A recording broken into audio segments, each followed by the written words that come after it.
I can turn now to the budgets, and as you probably all know, you have to have two budgets. There's an administrative fund budget and a sinking fund budget.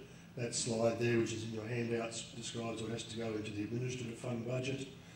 And basically your admin fund budget covers things that recur every year or every quarter or every month, such as the common power, pool maintenance, bank fees, amounts payable under contracts to managers or lift service contractors, etc.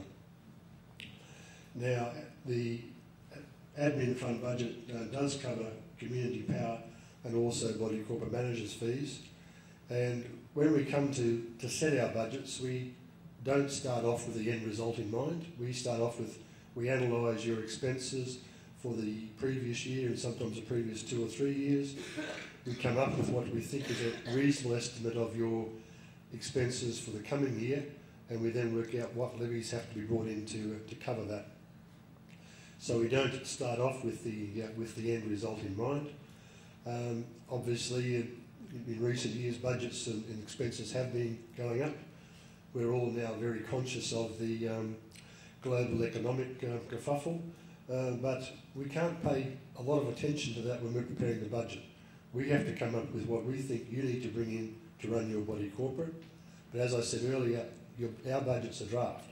If the owners want to say, well, we think we can do this, that's up to you. If we think you can't, we'll certainly tell you, but it's up to the owners to decide what the budget is. Our role is to come up with a budget that we think complies with the legislation and will enable the committee and us to manage your body corporate during the course of the year.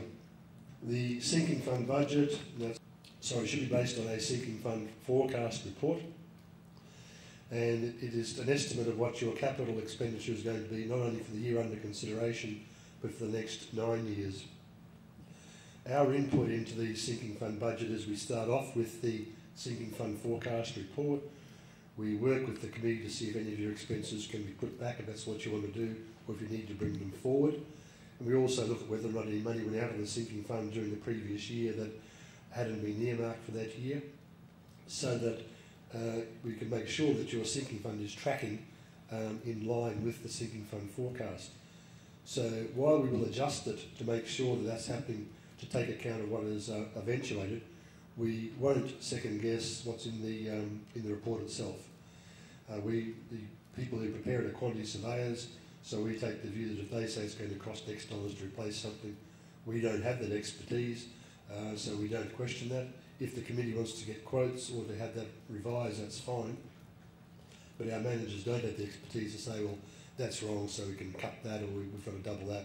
We work on the basis that what's in the report is a reasonable estimate of what your sinking fund requirements are going to be.